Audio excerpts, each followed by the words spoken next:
keen to get this started. Actually, I think it's going to be quite an interesting conversation.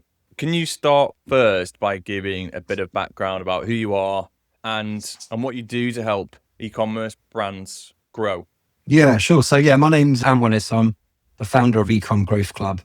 Spent about the last 15 years helping e-commerce brands grow in one way, shape or form. So I started my career in brand in-house, moved into distribution, and then spent the kind of latter end of my career or my working career in agency, helping multiple brands. So I've seen the brand kind of growth stages in each kind of bucket, if you like. So quite broad experience. And more recently, just found a lot of, I guess, success in the conversations I'm having with brand owners that were looking to grow online. And that's how Ecomm Growth Club was born.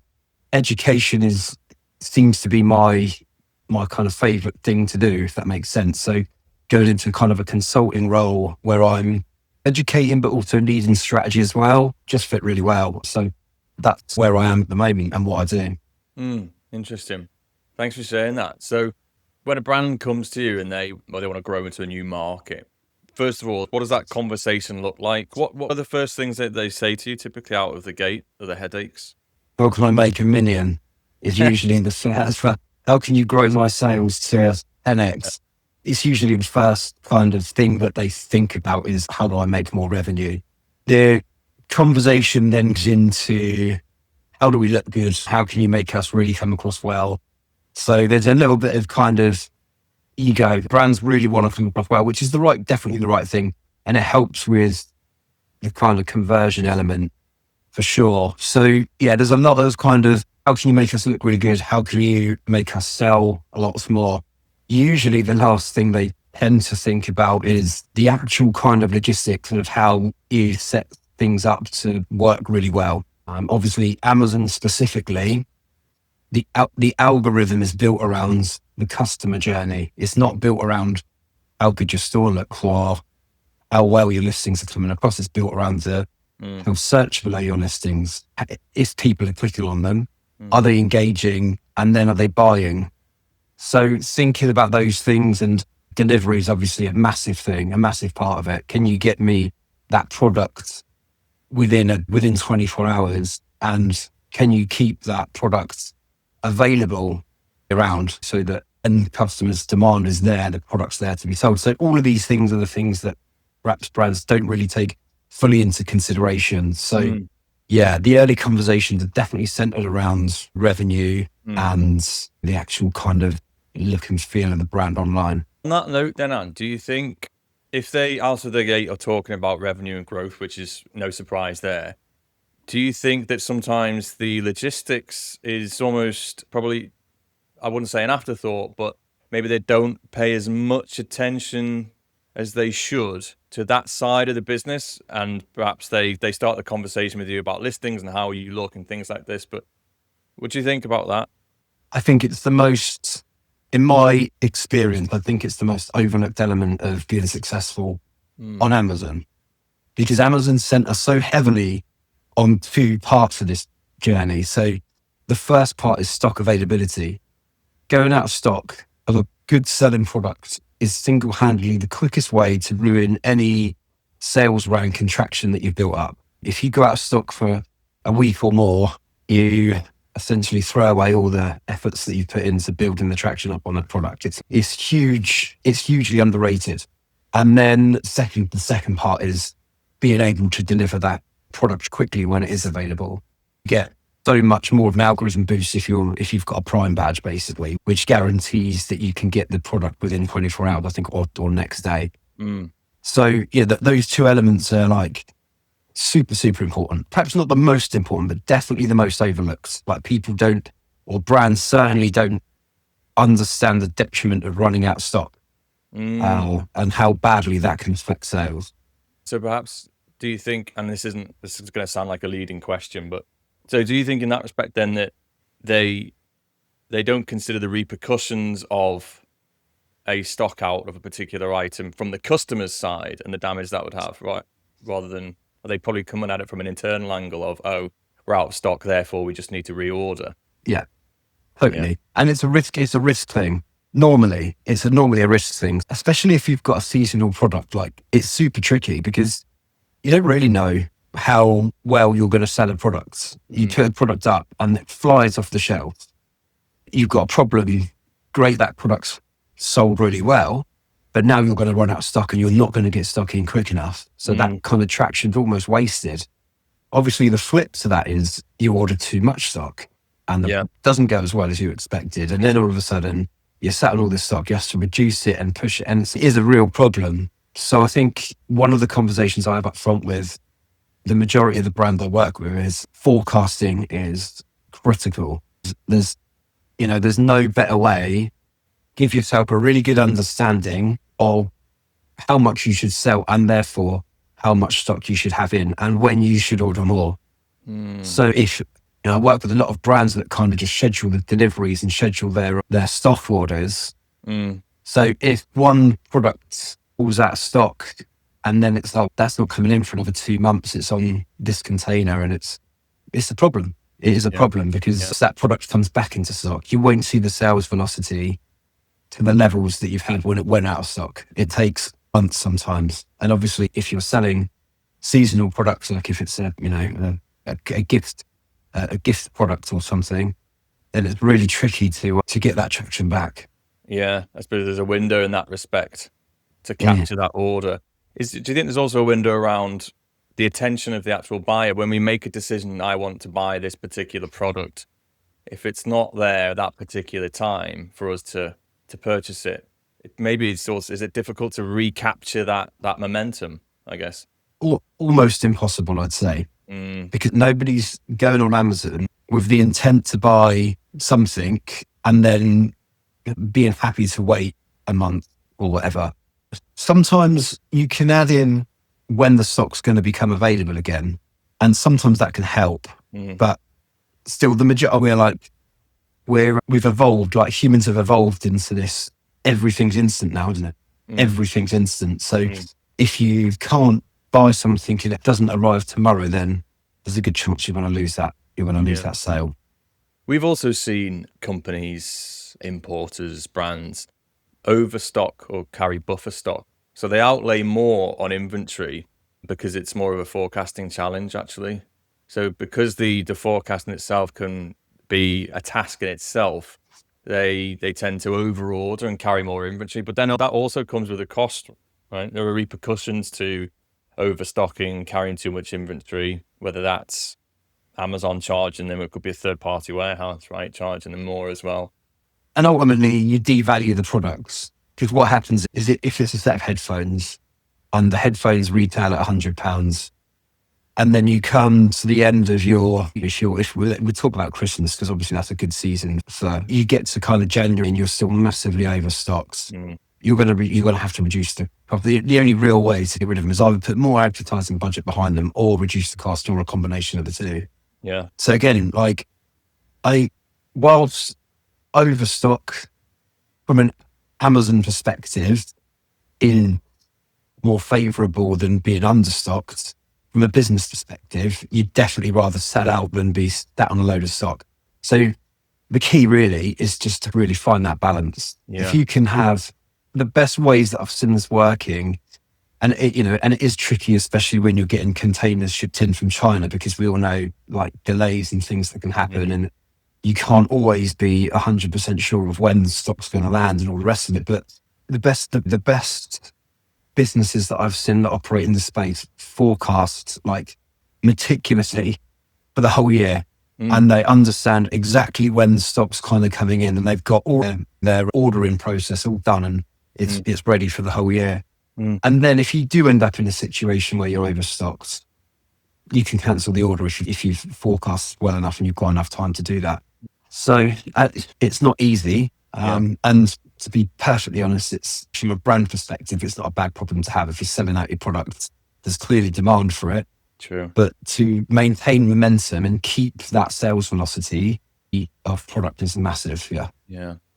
And have you got any insight into how the brands manage their forecasting? So if we talk a little bit about potentially the platforms they use, the technology they use, or is it all in Excel, for example? Do you have any insights there into how they've done it? It is usually just done manually. Certainly, the businesses that I've worked in, especially when I'm in distribution, obviously forecasting was a huge thing. It becomes really tricky because because a lot of the brands that I work with, they're not only selling on Amazon, right? They're selling on their own website, or they might be in retail. They might have some stores that they're selling into. They might have trade partners. So having a broad understanding of what you think you're going to sell over the year is quite tricky, but it can be done. You can look at certainly on Amazon, you can look at kind of trends, you can look at category trends. So basically what the way I would work it is I would look at what percentage of the market we have on average. So again, I'm going to use headphones as an example, but let's say we own 2% of the headphones market on Amazon on average. Okay. You can then use tools to drill in and see what the category trends are across the year, and then work roughly out if we convert at X% and we've got 2% of the market, this is what our sales should look like on that particular product. So you can get a good idea of it. Obviously, a little bit more tricky because obviously they'll buy in bulk. And it really depends on the demand within that particular store. But if you've got historical data, it's a lot easier. If you don't, then to be fair, the retailers are pretty good at kind of having an understanding of what they're going to order over the course of the year. So you can get this information. It is a bit of a slog sometimes, and it does take time. But yeah, I think it's super important. Do you see areas in which the brands can, if we look at this through the lens of potentially operations and logistics, supply chain, do you see areas in which the brands can adopt AI that they're probably missing? Oh yeah, 100%.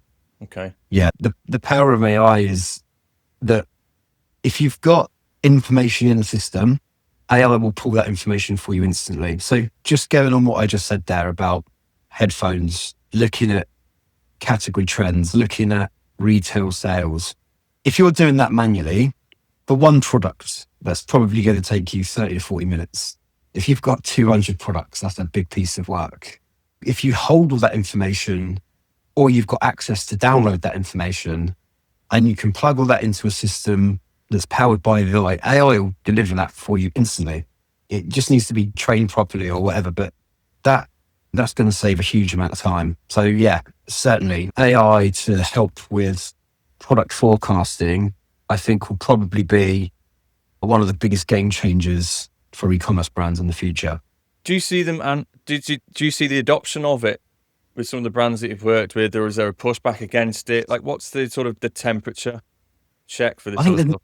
I think currently there's nervousness because it's relatively new, but I think that's starting to subside. I think when people talk about or think about AI, generally they're thinking about ChatGPT and Claude. They're not necessarily thinking about how powerful it can be when you install that into a business system. And I think the power really comes from, if you've got, like I said before, if you've got all of the data in one place, as long as that data is accurate, all the AI is doing is scraping that information and delivering you the data in a format that's going to make things really easy for you. So the error rate is going to be super low, as long as the information that is pulling from is correct. So I think people are starting to understand that now. And I think I speak to businesses quite a lot about AI implementation. And I think I'm definitely seeing more people open to it and more people understanding the power of using AI within their business structure. Particularly at scale with large sets of data, right? As you mentioned, 200 SKUs, for example, plus the ability to have this the insights delivered via AI, right? Massive time saver, I think. Yeah, exactly. Yeah, that's if you've got 200 SKUs and you want solid forecasts for all of those 200 SKUs over the next 12 months. That's probably one person for a month, maybe more. But and that poor person has been to go through all that. So yeah, to be able to have that at your kind of fingertips almost and just have it instantly is super powerful. And do you see a big difference between the smaller brands and their adoption of technology versus the larger ones? Yeah, I do. And the interesting thing is because the you can now build using AI, right? So developing tools has become, I wouldn't say cheap, and it's certainly not easy, but it's cheaper and easier than it was before. So I think that's making it more accessible to smaller businesses. So I think now smaller businesses are starting to understand that a little bit more. They're starting to have half an eye on things a little bit, whereas before they might have just been like, we can't afford to have a powered system or a custom built solution or whatever.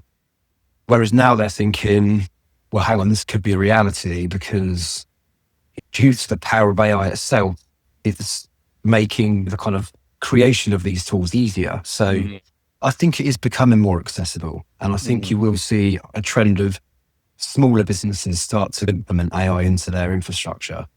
So with that in mind, are there ways in which you think a brand might alter their tech stack and the systems they use now versus the tech stack that they might have had 5 years ago? And the example I think in my head is, it wasn't that long ago that it was almost almost accepted that you move from Excel spreadsheets in the early days into an SME based then to an SE or an Oracle or a NetSuite when you get big enough. Do you think that trajectory is still the same today?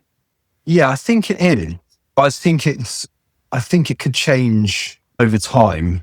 And I think, again, just because of the accessibility of these products, I think that because of the range of different products that are available now, I think what you're going to end up with is there are going to be tech products that have been around for a long time that haven't perhaps implemented smart tech or AI into their systems quickly enough. And then you end up with new systems coming in, having better technology, probably being a little bit cheaper, showing a cost saving through efficiency and through the kind of standard deliverables that product offers. So I think you'll definitely see a shift, and I think people will be more open moving from one tech stack to another. I think historically it's been quite tricky because it's a big risk, isn't it? If you've got a business that's operating on one or two pieces of technology and then you go and try and change that, it's a bit of a risk. But again, I think that risk is starting to, or the reward of changing to something more powerful, smart, is actually lowering that risk or making that risk more accessible. Yeah, that makes sense. In some respects, I wonder about if a brand today starting out working off Excel might reconsider going to market for a small to medium sized ERP solution into, actually, can we build something ourselves? Perhaps, is it possible for our team to start to look into building things ourselves as opposed to bringing something in off the shelf? I think that's it. That conversation, I think, will probably come up more, particularly at the SME level, I think. 100%. And I think my prediction is that we'll see a wave of businesses building systems inside of Replit or Lovable. And then I think what will happen is, I think as those systems become under pressure, they'll start to break. They'll start to fall down. My experience with these tools are like, you get an incredible result really quickly. So I want to build this tool and I want it to do this, that, and the other. And this thing will deliver it and you'll go, oh, like, I can't believe how quick that was. But then as you start to use it and onboard people, it gets wobbly and as a general rule, it starts to break. So I think you'll see one of two things. You'll see this kind of wave of smaller businesses in the market with their own kind of custom built solutions. Whilst a lot of people in the kind of AI dev industry might think that is bad news, I actually think it's great, because what is going to happen is it's going to open their eyes to the capabilities. They're going to realize, if we get this built properly, then this will be massive. At the moment, they've got something that kind of works, but is a bit wobbly. It keeps breaking. Things keep going wrong with it. If we could get this, but have it super secure and solid, this is going to be a great tool for the business. In which case, then they either go and try and find us a pre-made solution or have it developed by proper developers. So I think that's the way things will go. I think it'll be really tricky for businesses like Replit and Lovable to make their systems more solid. And I think, don't get me wrong, like Replit and Lovable are brilliant. If you want to build a really complex website, like it can be done within minutes. But when you start to look at actual kind of software, AI-powered software builds, it is tricky. And I think it will take a lot of investment on their side to fix that. And then obviously that's going to bump the cost up. So yeah, it'd be interesting to see what happens there. But that's the kind of way that I think things will go. Do you think, and I'm going to go a bit off topic here, Ant, but I won't hold you to the answer, I promise. But do you think you can build do you think one person can build a brand with technology today? It's funny, I had this conversation yesterday, and I'm going to say no. Of course it's possible. It's definitely possible. But I think that just if you're on your own, if you're a one-man band, are you really going to, if you've got a product that you need to get to market quick, so this is the kind of conversation that we had yesterday, right? If you've got a product, you need to get it to market as quickly as possible. The longer the amount of time you spend trying to do all the things that are required to build a brand, that's going to take one person a lot longer than it would take two or three. Plus you've got the kind of decision fatigue where you go, should I do that? Shouldn't I do that? I'm not really sure. And then you park things because I need some time to digest that and think about that next move. Whereas if there's a few people, you can bounce ideas off, you come out with a decision straight away. So I think, in answer to your question, yeah, it's possible for people to build a brand on their own. It's definitely possible. And there are ways that you can use AI to make a lot of that, to streamline a lot of the things that you'd have to do to build that brand. I think it's a lot more difficult to do that on your own, and it would take a lot longer, which therefore means, would it be as successful? Yeah, makes sense. We have a specific example in mind in terms of AI and the application of it, which is that we talk quite a lot about automation versus orchestration. So automation being, if you have an inbound shipment and there's a problem with it, a system can flag, hey, there's a problem with this shipment. So let's say it's going to be delayed. And then that has an impact on when it arrives at the warehouse. That then has an impact on sales, et cetera, et cetera. But you're left as a user to deal with the repercussions of that delay. Versus orchestration, which in this example would be that the system recognizes there's a delay and therefore it takes the action to rebook, to inform the warehouse, to make recommendations around the labor, for example, at their destination, things like this, maybe reroute stock from another location automatically, things like this. Do you have, or have you come across any examples of that sort of orchestration amongst brands at this stage? And if so, how? I think it's quite rare, because I think there's a definite nervousness, especially behind the action piece. Orchestration, I think, is the word you used. So I think there's a bit of a nervousness in that somebody somewhere wants to say, well, I just want to make sure it's not going to make a mistake. So in your example, imagine it cancelled a shipment that it shouldn't have cancelled, and it could cut the cost of that could be pretty high if it made the mistake. Thing that I think people will start to realize over time is, it's a machine. Like, as long as it's trained properly, it won't make a mistake. And I think that's definitely a kind of a developing trend. I think people will start to trust the orchestration of AI a lot more as we ever into it. I think the best, or the only example I can really think of the top of my head where brands are using that is in kind of customer service, automated customer service. You can basically set the AI up to answer questions and to action things that need to be done. But even on those, I think it's all kind of low-level stuff. Oh, if you need returns, the AI can just package up a return thing. But if it's the refund that you're after, then that goes to a person to authorize and send back. But I think the confidence in the market will grow in that area. I think it's probably the most exciting part of AI implementation, if I'm honest. Yeah. I think there's a trust and adoption curve to it. I think the implementation of it out of the gate, full orchestration, actually, I think is might be a bit too much of a leap for certain companies at this stage, but the ability to work alongside it, so you build that trust in it, is probably more of the adoption curve that we'll see. Is then, systems starting to make recommendations, but the human might still act on those recommendations in the meantime, right? Rather Yeah. than straight to sort of full orchestration. Yeah. Yeah, I think the way that this will pan out is exactly as you say. You'll end up with a system that says AI has picked up these 12 things in the last hour, suggested actions, yes, no. And so you've just got that kind of go wrong. But I think that in itself will build up the confidence. When a human's ticking yes every single time, then they're almost go on autopilot anyway, because after 3-4 weeks of that, doing that every day, are they really going to sit and read everything when they already trust it? So they just go, yes, yes, yes, yes, yes, yes, yes. Yeah. Job done. And then all of a sudden they'll be saying, well, I don't need to do that because it's always right. So Yeah. I think that's probably how that kind of orchestration piece will pan out. It'll be like orchestration review, like a review element to it. So this is what I think we should do. Should we, yes or no?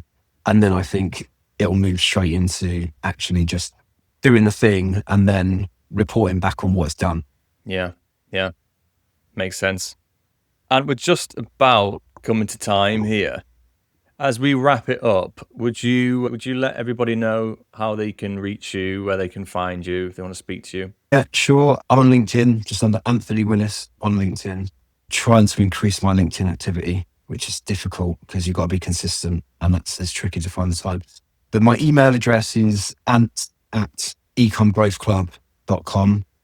And that's probably the best way to get hold of me, to be honest. That's great. This has been brilliant and some great insights. And it's been a great conversation. Thanks so much for joining. And we look forward to speaking again soon. Yeah, not at all. It's been great. Yeah, I really appreciate you having me on. And it's been a great conversation. Really enjoyed it.